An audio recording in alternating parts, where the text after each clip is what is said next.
Hey everyone, Ryan here with Rays latest, and there's some good news for us Rays fans out there. Junior Caminero was named to the All MLB second team as a third baseman. The MVP voting was also held today. The AL MVP went to Aaron Judge again, as well as Shohei Ohtani also won the NL MVP again.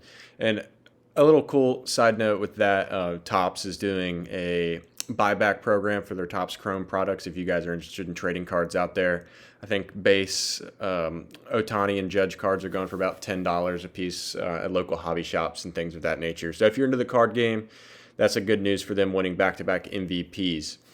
And as well as Junior Caminero finished ninth in MVP voting, and he also received one third place vote by one of the fellow voters out there, which is good to see that he's getting national recognition. Yandy as well received a couple votes for placement here or there. So it's good seeing some Rays guys in there on that list after kind of a lackluster season that we did have some good bright spots in there. And I do think Junior was definitely going to be a no-brainer for being on that list. Finishing ninth, I mean, is a good season by any means. Is the ninth best player in the American League. So I was excited about that, and I'm happy for him. That's fantastic. And Yandy as well, receiving votes, receiving some love from the media. I like it. I think it's great for the Rays, and it's kind of good stepping stone to look forward into going in the next season as well. But today I want to talk about Evan Longoria. So the Rays posted on Twitter today a post, and I'll read it verbatim, celebrating Longo July 10th through 12th, 2026, with a couple pictures of him, and at the bottom it says, cue the violins. So I dug into this. I tried to find any information that I could from Rays socials, from Rays chat boards, anything of that nature. And what I'm kind of leaning towards is I think that most people, including myself, think it's going to be a jersey retirement because he did retire as a Ray last season. So I do think we're going to see a jersey number 3 hanging from the rafters in Tropicana Field on July 10th, 11th, or 12th this year. So I'm really excited about that. He deserves every single bit and more. Not even just the game 163 home run. He was a cornerstone in that Rays lineup for many years. He had a fantastic glove at third, great bat. He's kind of like, when you think of the Rays, Evan Longoria is the first guy, at least that I just picture in my brain. You have Carlos Pena, Carl Crawford, David Price, Evan Longoria. Those are the main guys where I'm just like, that's the Tampa Bay Rays. And I think it's kind of been long overdue for getting him retired. And he hasn't been out of the league too long. I think he last played in 2023, so it's only been about 3 years. But he deserves every single bit of love that he gets, and I'm really happy for him. He loves Tampa Bay, he loves the Rays, and he retired a Ray. So I think that this kind of announcement's going to be him getting a jersey retirement. So I'd be looking forward to that. I wouldn't mind actually going down there to see that this next summer. So I'm happy for him. It's fantastic.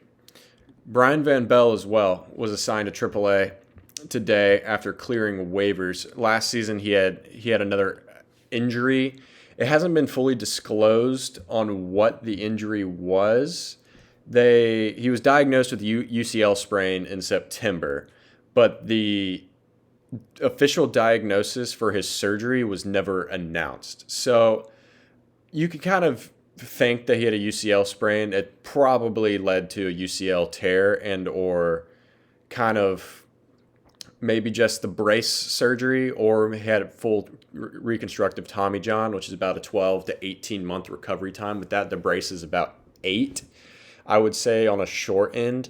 So he was DFA'd earlier last week and cleared waivers and got returned to the Rays, and he's been assigned to AAA. Good kind of note for him. He was on the big league since he was on IL all of last season. It doesn't really hurt the Rays in any perspective from him clearing waivers. He just kind of gets reassigned to the organization. And I mean, his stats, like looking at them on paper, he's kind of increased every single year. Kind of saw a steep drop off from 21 to 22 in the minors, from a 4.1 to a 5.3 ERA. But he was kind of being used more as a starter there in the minors at a big league level this past season. He did throw in 4 games but he did have a 5.4 ERA, and he's kind of more of an extended relief guy. He had 8 1/3 innings, 6 strikeouts with a 1.5 WHIP, which is not necessarily numbers that kind of jump off the page at you there. But in 2025, in the minor leagues, he had a 3.1 in 22 games, started at 18. So I see the Rays as kind of just keeping him in AAA to kind of just rehab and recover in the system and see how he kind of comes back from that. It is his second elbow surgery, so that is a little bit of a concern from a athletic training wise and from a front office standpoint. So I am curious to see kind of how he recovers and how he does.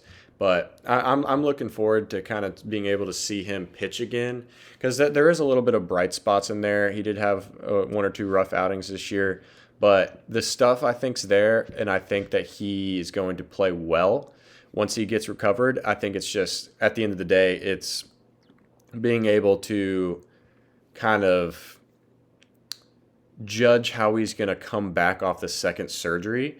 And the first one's kind of like pitchers these days, you're going to get elbow surgery at some point. But it's always the guys that kind of get the second one that either come back and they're fine or they don't come back at all. So it's kind of like that hit or miss in between. So I'm curious to see how he turns out. And another guy that was injured last year for the Rays, Nate Lavender, we picked him up in the Rule of 5 draft from the Mets last year.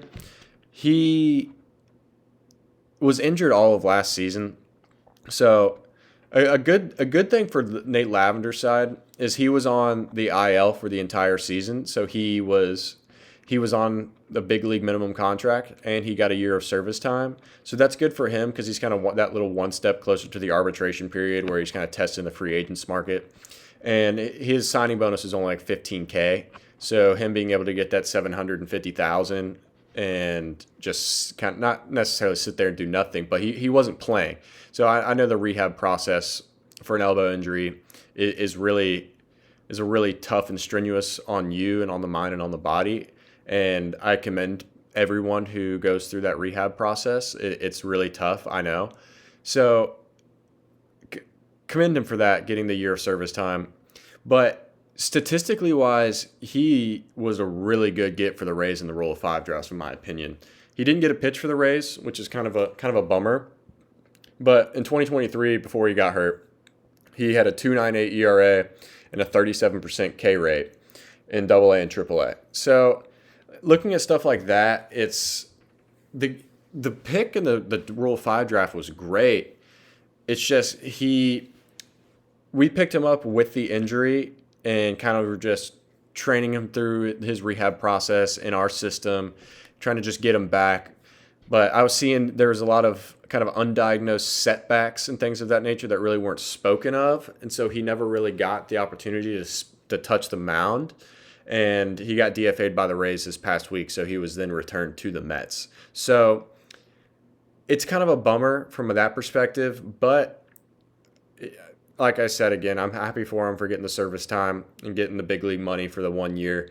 And I'm kind of curious to see how he turns out because the stats and the stuff are there and it's just kind of injuries that are barring him back. So you guys let me know anything you want me to touch on, speak about, anything you want me to look into, and you guys have a great day.